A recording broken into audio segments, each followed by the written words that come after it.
Shalom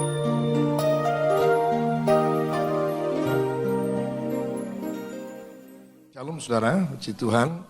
Kita sudah memasuki bulan yang ke-6 pada 2013 ini. Dan kita sesungguhnya kalau mulai pada bulan April itu sebenarnya 2013 dalam setiap tahun perjalanan kita sebenarnya sudah punya target-target yang baru untuk menggapai kemajuan kehidupan kita di dalam Tuhan. Harus ada sesuatu yang kita tinggalkan di belakang kita untuk kita bisa mendapatkan sesuatu yang baru di depan kita. Harus ada pengakuan-pengakuan yang harus kita nyatakan kepada Tuhan bahwa apa yang selama ini adalah sebuah kesalahan, agar melalui pengakuan-pengakuan itu sesungguhnya sekali lagi dimulai pada bulan April. Sekali saya ulang-ulang tentang hal ini untuk kita dapat mendapatkan tambahan kasih karunia dari Tuhan. Sebab dalam kehidupan mengiring Tuhan ini tidak akan ada pertambahan kalau tidak ada sesuatu yang kita kurangkan dalam diri kita. Dalam Injil Yohanes dikatakan di sana bahwa kita semua harus semakin berkurang-kurang supaya Yesus semakin bertambah-tambah dalam hidup kita. Mari yang setuju berikan tepuk tangan kita bagi Tuhan.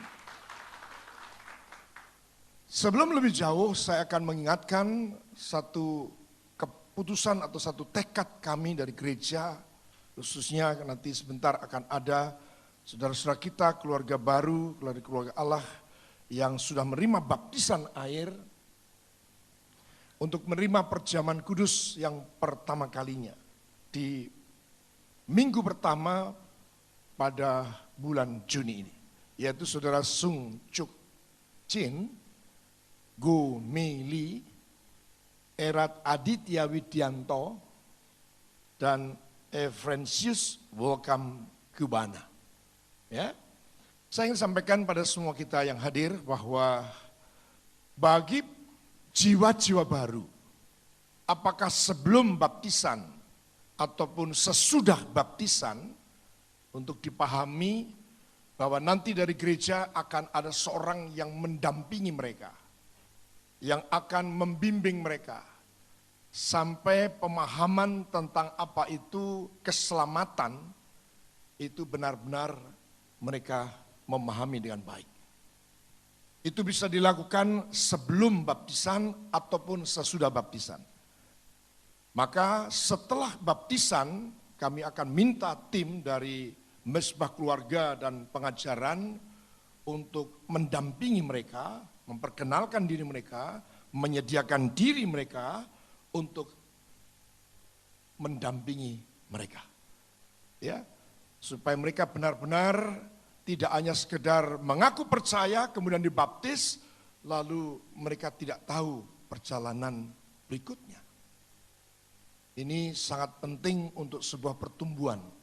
Karena dengan demikian nanti akan disampaikan beberapa hal sebagai jiwa baru untuk ada sesuatu yang harus ditinggalkan untuk supaya memperoleh sesuatu yang baru. Saya ulangi, tidak akan ada pertambahan pengenalan kita akan Tuhan, tidak akan ada tambahan kasih karunia Allah atas hidup kita kalau kita tidak melepaskan sesuatu yang ada dalam kehidupan kita. Semakin banyak saudara melepaskan sesuatu yang ada dalam hidup saudara, semakin banyak Tuhan akan melimpahi saudara dengan anugerah. Mari berikan tepuk tangan. Pagi hari ini saya akan menyampaikan tentang hal itu. Yaitu kita buka Matius 16. Selengkapnya saya baca dari ayat 21 sampai 27. Ada hal yang harus kita kurangkan, hilangkan, tinggalkan, supaya kita mendapat tambahan, mendapatkan yang baru, dan mendapatkan yang kekal. Kita harus membuang hal-hal yang tidak kekal untuk mendapatkan yang kekal. Ya. Sejak waktu itu Yesus mulai menyatakan kepada murid-muridnya bahwa ia harus pergi ke Yerusalem dan menanggung banyak penderitaan dari pihak tua-tua, imam-imam kepala dan ahli-ahli Taurat, lalu dibunuh dan dibangkitkan pada hari yang ketiga. Tetapi Petrus menarik Yesus ke samping dan menegur dia. Katanya, Tuhan, kiranya Allah menjauhkan hal itu. Hal itu sekali-kali takkan menimpa engkau. Maka Yesus berpaling dan berkata kepada Petrus, enyahlah iblis, engkau suatu batu sandungan bagiku. Sebab engkau bukan memikirkan apa yang dipikirkan Allah, melainkan apa yang dipikirkan manusia. Lalu Yesus berkata kepada murid-muridnya, setiap orang yang mau mengikut aku, ia harus menyangkal dirinya, memikul salibnya, dan mengikut aku. Karena barang siapa mau menyelamatkan nyawanya, ia akan kehilangan nyawanya. Tetapi barang siapa kehilangan nyawanya karena aku, ia akan memperolehnya. Apa gunanya seorang memperoleh seluruh dunia, tetapi kehilangan nyawanya? Dan apakah yang dapat diberikannya sebagai ganti nyawanya? Sebab anak manusia akan datang dalam kemuliaan Bapaknya, diiringi malaikat-malaikatnya. Pada waktu itu ia akan membalas setiap orang menurut perbuatannya. Kita semua berkata, amin. Saudara yang dikasihi Kristus Yesus Tuhan, saya ulangi kalimat yang sederhana ini. Bahwa kalau kita tidak mengurangkan sesuatu yang ada pada kita, kita tidak akan pernah mendapatkan tambahan sesuatu dari Tuhan. Kalau kita tidak meninggalkan segala sesuatu di dalam kehidupan kita, kita tidak akan mendapatkan sesuatu yang baru dari Tuhan. Kalau kita tidak mengurang-urangkan di dalam kehidupan kita, maka Yesus tidak akan bertambah-tambah dalam kehidupan kita. Saudara yang dikasihi Tuhan, misi yang dibawa oleh Yesus Kristus datang ke dalam dunia, sekalipun melalui kelahiran yang sedemikian, bahkan penderitaan yang harus dia alami, bahkan diakhiri dengan kematiannya di atas kayu salib. Nyawanya harus hilang, darahnya harus habis tertumpah. Sesungguhnya Yesus membawa misi yang sangat mulia untuk kehidupan umat manusia. Manusia oleh karena dosa telah kehilangan kemuliaan Allah. Manusia oleh karena dosa telah terputus hubungannya dengan Allah. Manusia oleh karena dosa telah hidup tanpa pengharapan. Manusia karena dosanya telah kehilangan kekuatan untuk menjalani kehidupan. Sehingga oleh karena kehilangan kekuatan itu, terlalu banyak manusia yang hidup dalam keputusasaan. Bahkan oleh karena dosa, hati manusia tertutup dan tidak lagi memiliki kemampuan untuk melihat bahwa di luar kehidupan manusia, bahkan sesungguhnya di dalam kehidupan manusia, ada kuasa yang kekal, yang datang dari Allah Sang Pencipta langit dan bumi, yang dinyatakan melalui Yesus Kristus Tuhan. Maka untuk itulah Allah bermaksud untuk melakukan pemulihan, bermaksud untuk melakukan restorasi, dan bukan hanya sekedar restorasi tanpa bentuk, atau restorasi sama bentuk. Tetapi restorasi dengan bentuk yang baru, dengan kemuliaan yang baru, yang sungguh akan membuat kehidupan saudara dan saya yang ditebus melalui penderitaan dan kematiannya di atas kayu salib.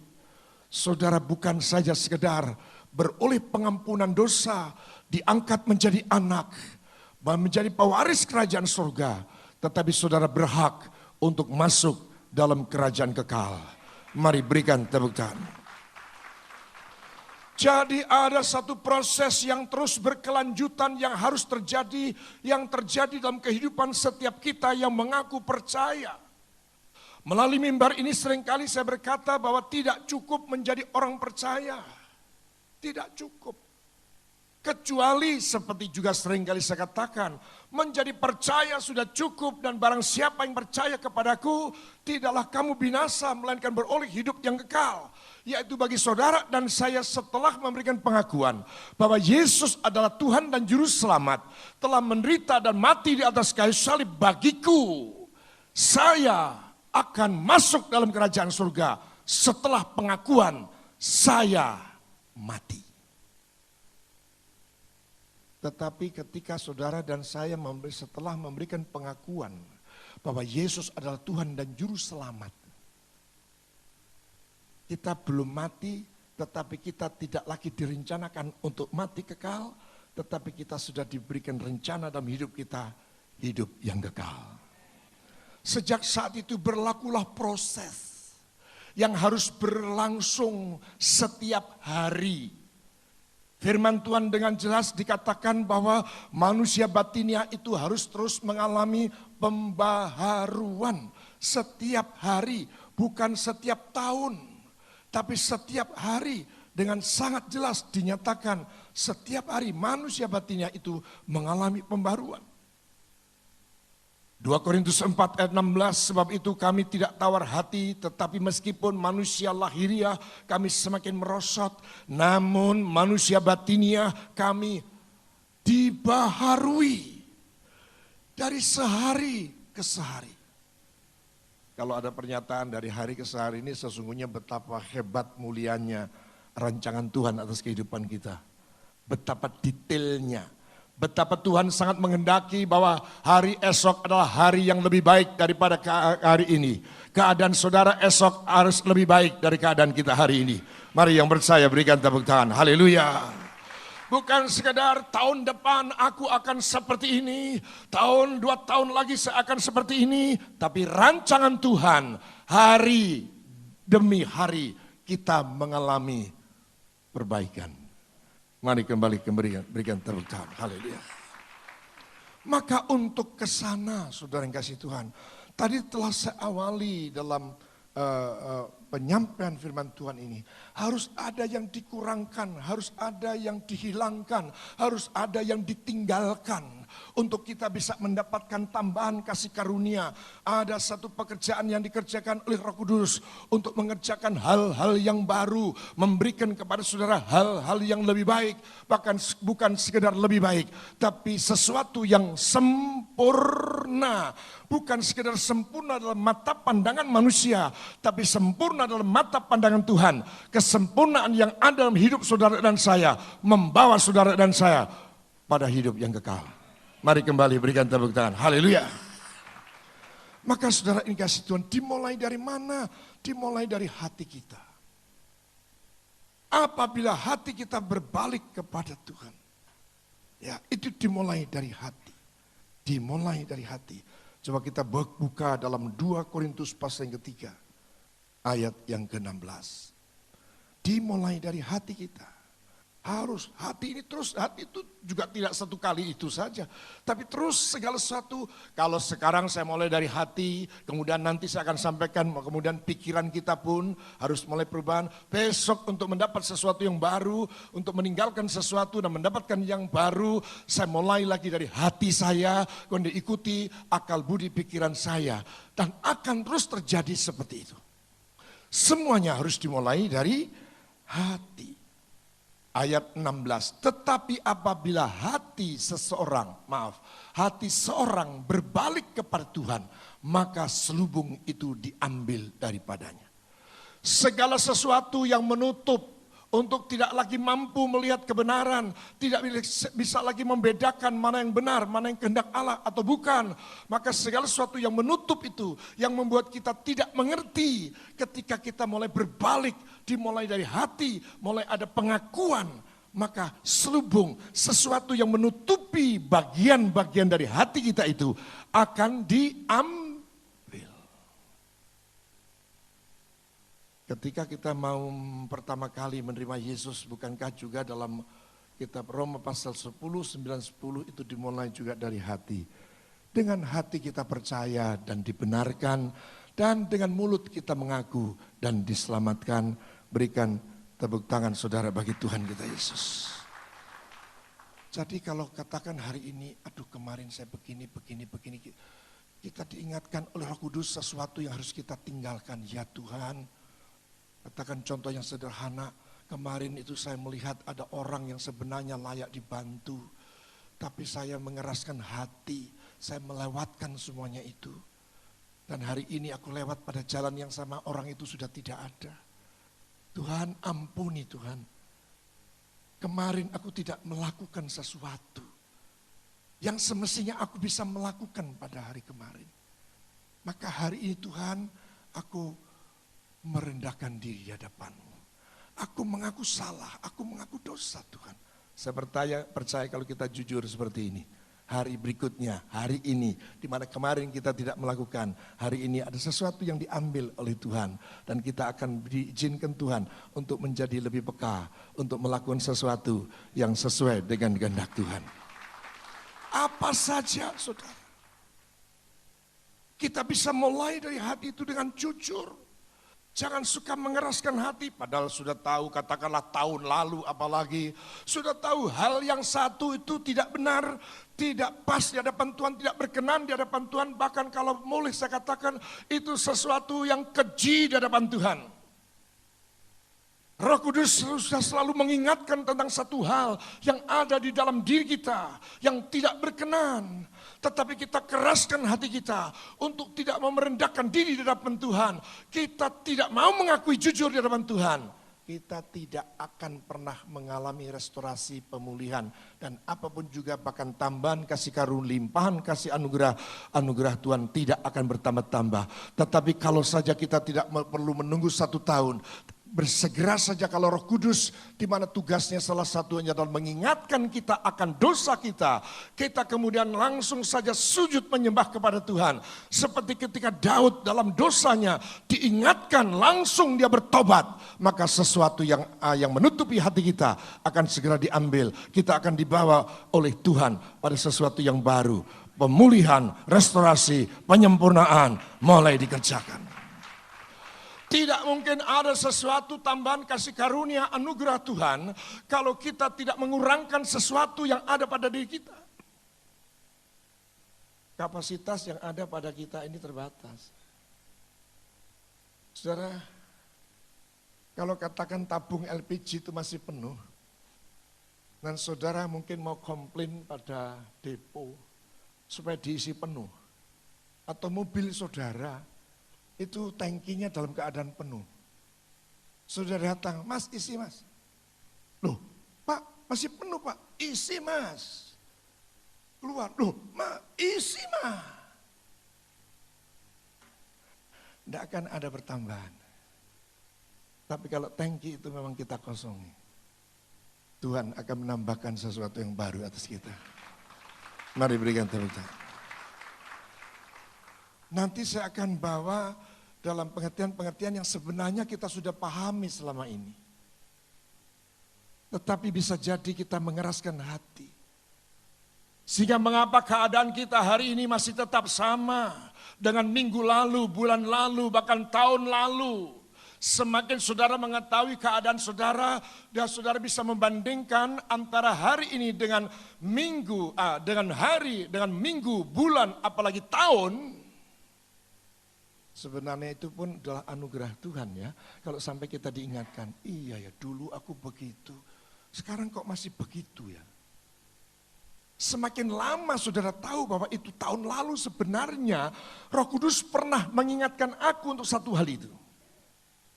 Itu artinya semakin banyak sesungguhnya yang Tuhan mau memberikan kepada saudara. Tetapi saudara dan saya tidak mau mengurangkan sesuatu sehingga tidak ada sesuatu tambahan dari Tuhan.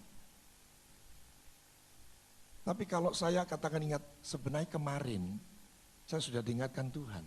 Ini masih lumayan ya. Berarti dalam perjalanan 1 tahun itu kita sudah mendapatkan tambahan baru. Hanya hari ini saya tidak mendapatkan tambahan baru karena yang kemarin saya belum selesaikan. Bisa mengerti ya? Ya, jadi semakin saudara menyadari, oh kenapa ya keadaanku hari ini kok sama ya dengan bulan yang lalu. Wah ini masih lumayan nih bulan. Tapi kalau kemudian tahun yang lalu, 5 tahun yang lalu pun keadaanku juga seperti ini. Tidak ada perubahan sama sekali. Ayo pagi hari ini kita tidak usah lama-lama, tidak usah tunggu Natal. Hari ini pun sebelum selesainya khotbah saya, ayo kita akui bahwa ada banyak hal yang belum kita buang. Ada banyak hal yang belum kita tinggalkan. Amin. Ada banyak hal yang belum kita akui dengan jujur di hadapan Tuhan. Karena Tuhan Yesus sudah memberikan dirinya, hidupnya total untuk kita. Tuhan sesungguhnya juga menuntut untuk saudara yang sudah dibeli dan dibayar lunas. Tuhan mau saudara dan saya pun menyerahkan hidup ini total untuk Yesus. Mari yang setuju berikan tepuk tangan. Haleluya. Tuhan tidak menghendaki saudara sekedar percaya. Tuhan tidak menghendaki saudara hanya sebagai penggemar. Sebagai pengagum. Wih luar biasa ya. Yesus buat mujizat lagi. Yesus bikin mujizat lagi. Wih yang lumpuh berjalan. Yang buta melihat. Saudara, kalau ada orang lumpuh dapat mujizat. Lalu apa yang terjadi? Lumpuh berjalan. Kalau ada orang buta dapat mujizat Tuhan. Melihat. Kalau ada orang tuli dapat mujizat mendengar. Kalau orang bisu dapat mujizat. Apa kata pertama? Bicara, betul, bicara. Bicara apa pertama yang keluar dari mulutnya?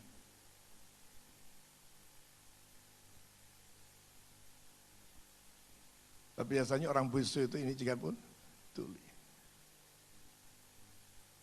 Kalau ditanya seperti ini, Yesus. Ya bagaimana dia ngomong Yesus sebelumnya gak pernah dengar. Yang pasti dia lakukan kalau dapat mujizat paling dia gitu. Tes. 1, 2, 3. 1, 2, 3. Yang saya maksud saudara. Apalagi saudara sudah pernah mendapat pertolongan Tuhan. Mungkin saya tidak berkata bahwa saudara mendapat mujizat. Hanya pertolongan dalam kapasitas pertolongan Tuhan. Artinya apa yang saudara doakan sesuai dengan apa yang saudara doakan, Tuhan menjawab. Tuhan, aku mau pekerjaan. Saudara dikasih pekerjaan. Tuhan berikan kepadaku jodoh. Diberikan jodoh. Tapi yang dimaksud mujizat adalah yang dimaksud dalam Efesus 3 ayat 20. Sesuatu yang terjadi atas kita lebih dari apa yang kita pikirkan, lebih dari apa yang kita doakan. Itu mukjizat. Dan sampai hari ini Tuhan Yesus tetap sanggup melakukan mukjizat itu. Jangankan kita pernah mendapat mukjizat, pernah mendapat pertolongan Tuhan saja, mestinya ini menjadi pemicu untuk kita sungguh akan menjalani kehidupan ini semakin baik, semakin sempurna, semakin indah, semakin ada hal-hal yang baru yang kita dapatkan dari Tuhan. Baik itu dalam bentuk pengajaran, pengertian-pengertian yang baru, maupun berkat-berkat yang baru kita akan dapatkan. Kalau sekali lagi ada sesuatu yang kita buang, ada sesuatu yang kita kurang-kurangkan, supaya Yesus bertambah-tambah dalam kehidupan kita. Mari berikan tepuk tangan. Semuanya harus dimulai dari hati. Tidak akan ada perubahan dalam mindset saudara, paradigma saudara, cara berpikir saudara akan alami perubahan kalau hati belum berubah. Maka dalam pembacaan kita ini, sekarang urutan keduanya adalah pikiran kita pun harus berubah. Dimulai dari apa? Tolong tayangkan mulai dari Kolose 3 ayat 1 dan 2. Kalau kita sudah hati kita berubah, hati kita sudah bertobat, ya. Karena saudara, pertobatan itu akan membawa kita kepada keselamatan. pengampunan kita dapatkan. Ya, dan kita akan kemudian semakin kuat dalam komitmen. Kalau hati sudah bertobat, hati sudah dijamah, hati sudah mengalami pembaruan dan terus mengalami pembaruan, hatinya terus fresh, segar, mau dibentuk, terus mau dibentuk. Giliran berikutnya adalah maka pikiran kita pun akan diberikan kesanggupan untuk mengalami perubahan. Yaitu mulai mau memikirkan perkara-perkara di atas, bukan perkara di bawah. Mulai mau memikirkan pemikiran apa yang dipikirkan oleh Allah, bukan yang dipikirkan oleh manusia. Mulai mau mencari, memikirkan apa yang dipikirkan oleh Allah. Kita bukankah juga diingatkan dalam Filipi pasal 2. Salah satunya hendaklah ayat 5, di situ dikatakan hendaklah dalam hidupmu bersama kamu juga punya pikiran dan perasaan yang sama yang terdapat di dalam Kristus. Mulai pikiran kita berubah. Nah, ini Filipi 2 ayat 5, hendaklah kamu dalam hidupmu bersama menaruh pikiran dan perasaan yang terdapat juga dalam Kristus Yesus. Tanpa pikiran Allah, tanpa kita mencari pikiran Allah, maka kita juga akan mendengar perkataan Yesus seperti yang dikatakan Yesus kepada Petrus. Apa yang dikatakan? Hai kamu Simon Petrus, enyahlah iblis. Kalau pikiran kita tidak dikuasai dengan pikiran Allah, maka yang menguasai pikiran kita adalah iblis. Kembalikan pada ke Kolose 3. Harus ada, karena di sini kalimatnya adalah kalimat proaktif. Bukan lagi sekedar perintah, tapi harus ada inisiatif dari diri kita sendiri. Kita baca, karena itu kalau kamu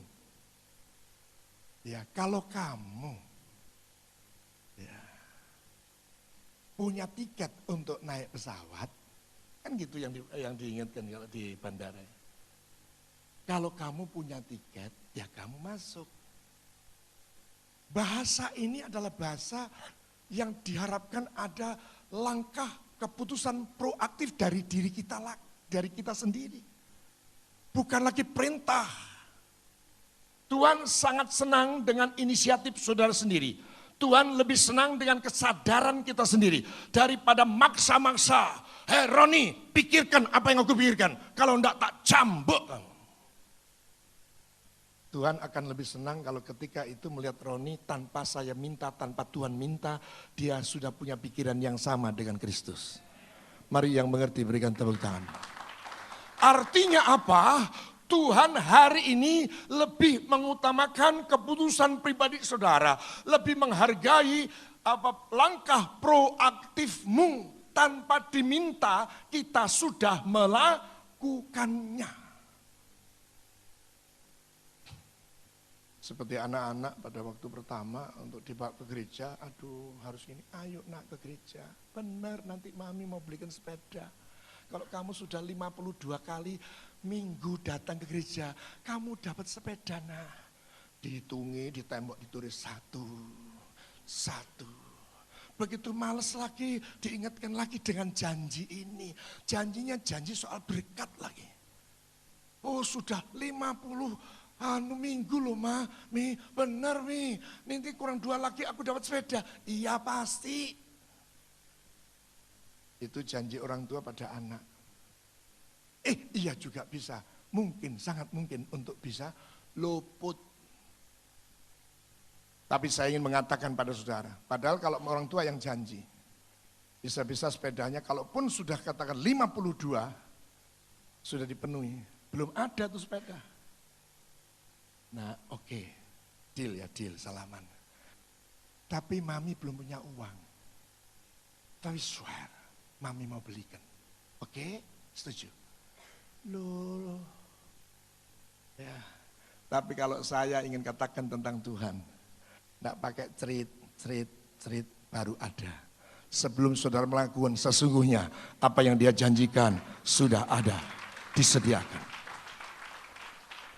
Bukankah Markus 11 ayat 24 memberikan kepada kita pengertian bahwa kalau kamu berdoa, percayalah bahwa apa yang kamu minta, kamu telah menerimanya. Sebab apa? Tuhan yang berkata demikian, sebab apa yang Tuhan janjikan sesungguhnya sudah ada. Mari berikan tepuk tangan. Haleluya. Maka sekali lagi mengapa saya mengatakan Tuhan lebih senang keputusanmu yang saudara sendiri lakukan. Langkah proaktifmu, keputusanmu sendiri, lakukan itu. Ini bahasanya. Karena itu, kalau kamu mau dibangkitkan bersama dengan Kristus, carilah. Ini dorongan, ini keputusan kita, carilah. Yesus ketika ngajak murid-murid yang pertama, dia langsung ngomong, jangan takut Simon. Beritahukan kepada teman-teman, jangan takut. Mulai hari ini, aku jadikan kamu penjala manusia. Ayo enak, tak tukok no mercy nanti. Tak ada. Langsung dia ikutlah aku, langsung dia tinggal. Tuhan mau keputusan pribadi masing-masing. Itu yang membuat mereka melangkah. Itu yang dihargai Tuhan. Mari berikan tepuk tangan. Saya ambil contoh. Bongkar dari Yesaya 30. Soal keputusan pribadi ini. Yesaya 30. Ada satu perkara yang luar biasa di sana, ya. Soal keputusan kita sendiri. Saya mulai pembacaannya mulai ayat yang ke-19. Sungguh, hai bangsa di Sion yang diam di Yerusalem, engkau tidak akan terus menangis. Tentulah Tuhan akan mengasihani engkau apabila engkau berseru-seru. Pada saat ia mendengar teriakanmu, ia akan menjawab. Dan walaupun Tuhan memberi kamu roti dan air serba sedikit, namun pengajarmu tidak akan menyembunyikan diri lagi, tetapi matamu akan terus melihat Dia. Dan telingamu akan mendengar perkataan ini dari belakangmu. Inilah jalan, berjalanlah mengikutinya, entah kamu menganan atau mengiri. Di ayat 21 ini, Tuhan berjalan di depan atau Tuhan berjalan di belakang? Halo?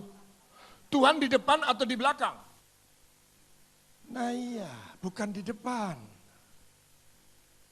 Karena Tuhan mau supaya kita sendiri mengambil keputusan, melangkah. Tuhan tuh menghargai loh ide-ide saudara. Kalau hati ini, Tuhan tahu kalau hati ini sudah dijamah Tuhan. Tuhan tuh sebenarnya tahu bahwa saudara pasti punya hati yang baik dan pikiran yang baik. Tuhan menghargai itu. Yang setuju, berikan tepuk tangan bagi Tuhan. Maka Tuhan ada kalanya, ada saatnya di mana Tuhan tidak berjalan di depan kita, tapi dia berjalan di belakangnya. Sambil dia berkata apa? Dan telingamu akan mendengar perkataan ini dari belakangmu. Berarti di mana? Di belakang. Inilah jalan, berjalanlah mengikutinya. Entah kamu menganan atau mengiri. Tuhan sudah berkata di belakangnya. Wah Hendra, kiri. Kiri. Nggak mau. Dia cuma ngomong kiri, langsung kiri. Tuhan itu senang dengan keputusan saudara. Amin. Ya, entah kamu menganan atau mengiri, dia cuma beritahu. Kiri, kanan, kiri. Kadang-kadang bisa-bisa enggak dalam bentuk suara, dicaplek. Cek lumayan nek bau nedon.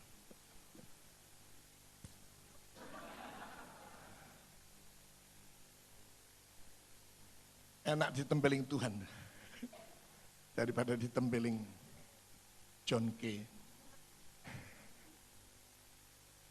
Lanjut, 22. Apa yang terjadi? Keputusan kita apa? Engkau akan, perhatikan, engkau akan menganggap najis patung-patungmu yang disalut dengan emas dan atau yang dilapis dengan emas, engkau akan membuangnya. Engkau akan membuangnya seperti ikan cemar sambil berkata, keluar.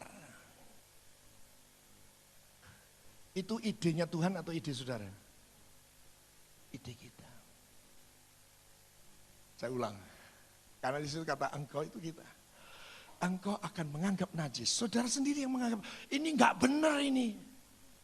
Yang ada di sini itu serakah, enggak benar ini. Ini najis di hadapan Tuhan. Suka gosip ini nggak bener ini. Waduh, kok masih ada sih suka gosip di sini? Nggak bener ini. Aku harus melakukan keputusan dan membuangnya dan berkata, keluar kau. Tidak pada tempatnya kok ada di sini. Gitu. Amin. Karena saya melihat kalau orang mengatakan keluar gitu, nggak enak. Kalau itu Jawa nggak enak. Keluar. Coba saudara bandingkan antara bahasa-bahasa suku-suku. Paling mantap mesti Batak. Keluar kau. Amin. Tepuk tangan dulu bagi Tuhan. Apa yang terjadi setelah keputusan kita sendiri? 23. Nah ini. Lalu Tuhan akan memberi hujan bagi benih yang baru kamu tabur. Mungkin saudara selama ini sudah nabur kebaikan, sudah nyumbang ini, nyumbang itu, nyumbang ini, nyumbang itu. Kok enggak tokul-tokul ya? Karena ternyata ada yang najis di sini. Masih suka soodon. Ya, masih suka cemburu, iri hati, berselisih, dengki, nyimpan kepahitan, gosip. Masih saudara anggap itu sebagai kain yang suci, kain yang bersih. Padahal sebenarnya saudara tahu bahwa itu adalah kain cemar. Dan saudara kemudian mengambil keputusan, ini enggak benar yang ada di sini. Buang keluar. Lalu Tuhan akan memberi hujan bagi benih yang kamu taburkan di ladangmu, dan dari hasil tanah itu kamu akan makan roti yang lezat berlimpah-limpah. Pada waktu itu ternakmu akan makan rumput di padang rumput yang luas. Tepuk tangannya yang lebih meriah bagi Tuhan. Kamu memikirkan apa yang dipikirkan manusia, bukan yang dipikirkan oleh Allah. Hanyalah iblis. Pasti yang dimaksud Petrus bukan iblis. Tapi iblis sedang menguasai pikiran Petrus. Kenapa? Karena tidak ada kemauan, tidak ada keputusan kita untuk melakukan pembenahan, mengurangkan sesuatu, membuang sesuatu, meninggalkan sesuatu yang masih ada di dalam diri kita. Sehingga kita tidak mendapatkan tambahan sesuatu, tidak mendapatkan pembaharuan, tidak mendapatkan kelimpahan kasih karunia Allah. Bahkan hujan tidak turun atas benih yang sudah kita taburkan selama ini. Tapi kalau saudara yang ambil keputusan sendiri, saya percaya hujan akan segera turun, akan membuat benih yang kau taburkan tumbuh dan berbuah-buah. Berikan tepuk tangan. Haleluya. Sekali lagi, mengapa ya keadaanku hari ini kok masih sama? Jawabannya bukan di luar, tapi jawabannya ada di dalam. Karena yang membuat keadaan saudara masih tetap sama, lahiriah, batiniah, kehidupan kita secara utuh, bukan orang lain. Tapi diri kita sendiri yang membuat itu menjadi tetap sama. Hari ini Tuhan mau. Dia sudah tidak sabar untuk segera mencurahkan hujan yang baru untuk saudara. Dia sudah nggak sabar. Makanya maupun sekalipun sampai bulan, jangan anggap enteng ya tanda-tanda yang terjadi secara lahiriah. Segala sesuatu yang lahiriah itu diawali dari sesuatu yang rohania. Apa yang terjadi secara lahiriah itu sebelumnya sudah terjadi lebih dahulu di alam roh. Amin. Kalau sampai Juni ini sebenarnya Indonesia sudah tidak lagi mengenal hujan. Karena saya tahu, saya percaya sesungguhnya Tuhan sudah tidak sabar lagi karena persediaan hujan masih banyak. Tuhan sedang menunggu ada keputusan-keputusan di antara kita yang membuang segala sesuatu yang najis, membuang segala sesuatu yang tidak benar. Tuhan akan segera mencurahkan hujan atasmu. Mari berikan tepuk tangan. Haleluya. Saya mikir begini, kemarin dalam perjalanan saya, ketika saya ada di Jakarta minggu yang lalu, keluar dari Cengkareng pagi-pagi, tengah hari, hujan deras. Saya tanya sama supir yang jemput, Pak, emangnya masih hujan Pak di sini? Wah sudah Pak, nggak kenal hari, nggak kenal bulan Pak, nggak kenal jam Pak, kadang-kadang pagi hari, Kadang-kadang mulai jam 12 malam sampai tengah hari hujan, Pak. Ternyata sama ya, di Surabaya juga begitu. Cuman di Surabaya kebanyakan setelah siang. Pak, sini pagi-pagi begini, Pak. Ini dari pagi, Pak. Enggak terang-terang. Matahari juga enggak muncul, Pak. Setelah selesai percakapan itu saya merenungkan sendiri, Tuhan, ini ada apa ya sebenarnya? Apakah karena hanya climate change ya atau perubahan iklim yang terasa? Tapi ada roh itu bicara begini. Aku akan membuat sesuatu yang baru. Dan sesuatu yang baru itu aku persiapkan untuk umatku. Pertama hanya seperti itu, saya tidak ada kaitannya dengan gimana ya, apa hubungannya. Lalu setelah dalam perjalanan berikutnya, ketika setelah saya melayani di Jakarta, semula tiket saya ini harus pulang jam 11 malam dari Jakarta ke Surabaya karena jam 6 pagi saya harus terbang ke Manila. Tapi pinter sekali itu travel mengingatkan dan akhirnya dirubah semuanya.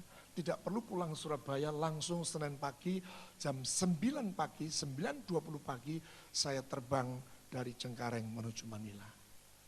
Dan di sana ada waktu begitu banyak saya di launch yang dalam pikiran saya ada akan banyak rombongan yang sesuai dengan informasi yang saya terima bahwa dari Jakarta sekian, total rombongan Indonesia itu ada 50 orang.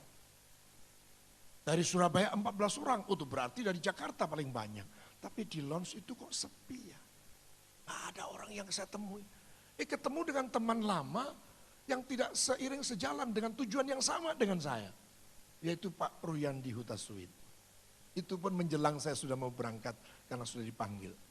Tapi begitu banyak waktu saya duduk diam sendirian. Disitulah saya pakai kemudian merenungkan sesuatu yang sedang ada terjadi. Sebagai tanda-tanda yang sedang terjadi. Karena saya terus percaya hujan pun turun tidak akan pernah terjadi turun. Kalau Tuhan tidak menurunkan hujan. Mari berikan tepuk tangan. Haleluya. Ketika itulah saya merenungkan ini, muncullah tentang ini. Bahwa Tuhan sudah sangat tidak sabar untuk segera melakukan pemulihan. Tuhan tidak sangat sabar lagi untuk akan memberkati umatnya, gerejanya. Tapi Tuhan tidak mau kompromi dengan dosa. Tuhan tetap konsisten dengan firman-Nya. Tuhan tinggal menunggu keputusan proaktif kita untuk membuang segala sesuatu yang tidak benar, yang najis. Untuk bersegera Tuhan akan memberkati umatnya. Dengar baik-baik, saudara yang sungguh-sungguh sedang merindukan perubahan dalam hidup. Yang pasti Tuhan tidak hanya sekedar memberkati saudara. Apa artinya saudara mendapatkan segala sesuatu? Firman yang kita baca tadi, harta dunia, apa artinya?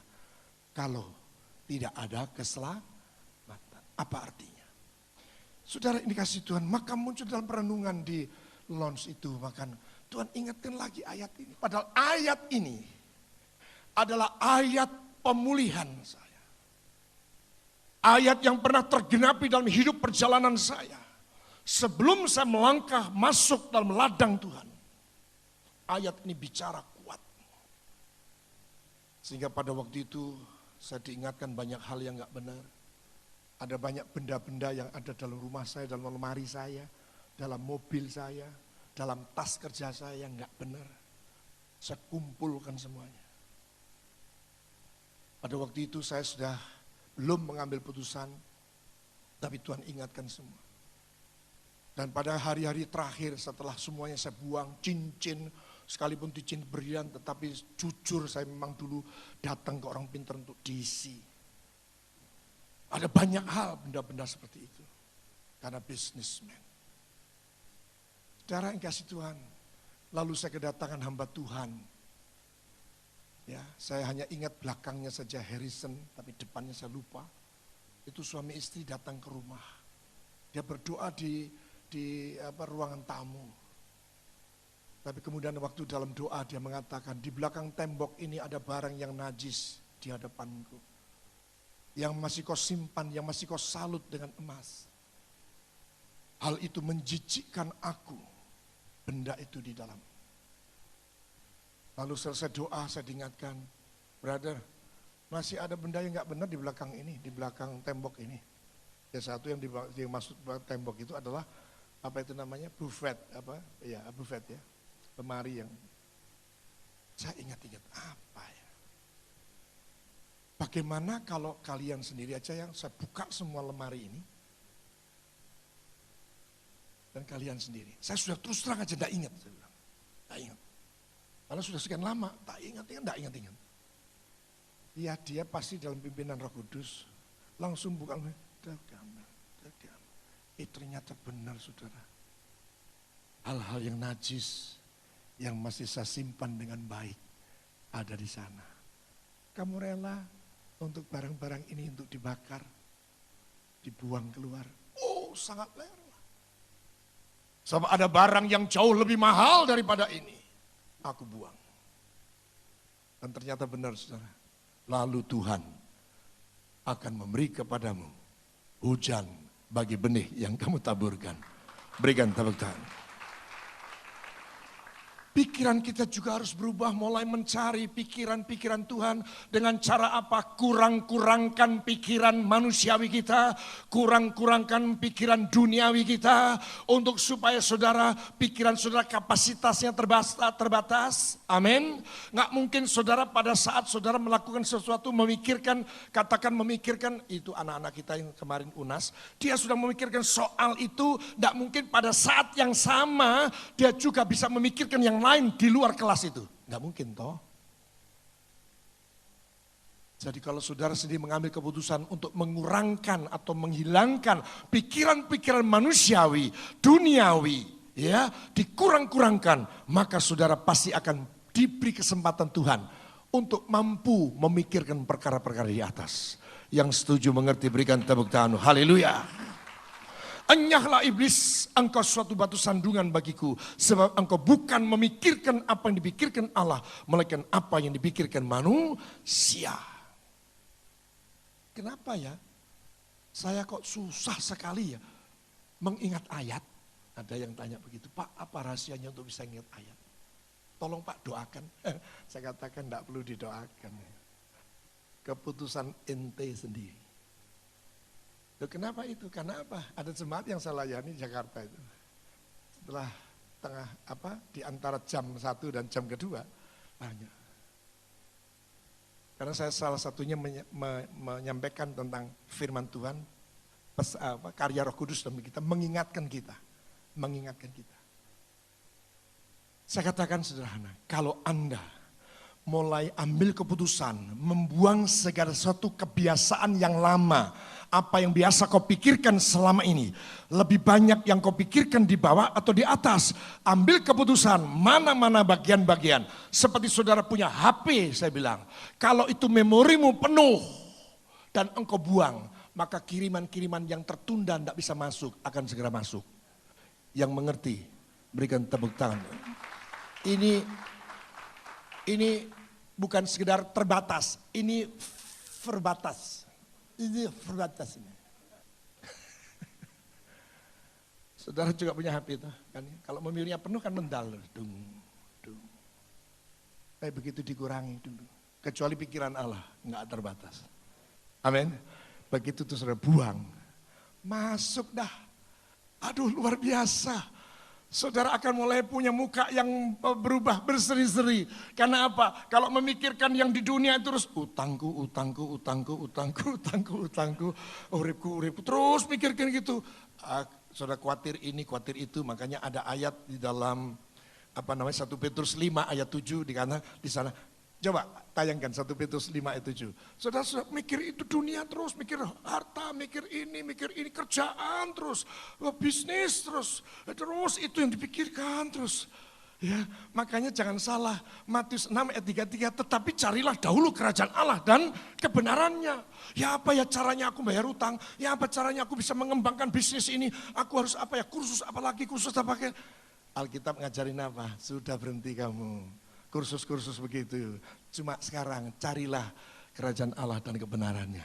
Segala sesuatu akan ditambahkan. 1 Petrus 5 ayat 7 mengatakan, serahkanlah segala kekhawatiranmu kepadanya sebab ia akan memelihara kamu. Berikan tepuk tanganmu. Engkau tidak akan pernah mendapatkan kemampuan untuk melangkah satu langkah oleh kekhawatiranmu. Tapi ketika saudara menyerahkan itu pada Tuhan, tahu-tahu beres sendiri. Siapa yang percaya bahwa mukjizat Tuhan masih ada? Mari katakan amin dan berikan tepuk tangan. Saudara, ini kasih Tuhan, kurangkan, lepaskan. Jangan kemudian saudara terlalu rohani sampai doa puasa. Saya doa puasa, saya berbahasa roh. Tapi untuk satu hal ini supaya kita bisa memikirkan pikiran Allah, mempunyai banyak kesempatan memikirkan perkara di atas, buang saja keputusan saudara, ambil, buang saja apa yang enggak benar, apa yang selama ini mengganggu kehidupan saudara yang sangat duniawi itu, buang semua. Tuhan akan menggantikan yang kekal. Engkau membuang yang fana, engkau mendapat yang kekal. Berikan tepuk tanganmu, haleluya. Ini masih separuh khotbah saya. Tapi karena waktunya. Amin. Tapi saudara dapat sesuatu pagi ini. Siapa yang mau mendapatkan sesuatu yang baru dari Tuhan, angkat tanganmu dengan iman. Dengan iman, angkat tanganmu dan berikan tepuk tanganmu kembali bagi Tuhan. Pertanyaan saya terakhir. Adakah saudara mendapatkan yang baru itu tergantung Tuhan atau tergantung saudara? Bukan tergantung saya, ngomong sebelahnya, tergantung penjenengan Mbak Yu gitu. Mas, tergantung penjenengan, tergantung Anda sendiri. Katakan cablen, saya ngantuk-ngantuk, goyok gitu. Ya, sekali lagi tepuk tangan saudara bagi Tuhan yang luar biasa. Terus terang ini masih separuh sebenarnya, tapi sudah dapat sesuatu, bagian yang sudah menyempurnakan. Amin. Kita siapkan untuk menerima perjamuan kudus.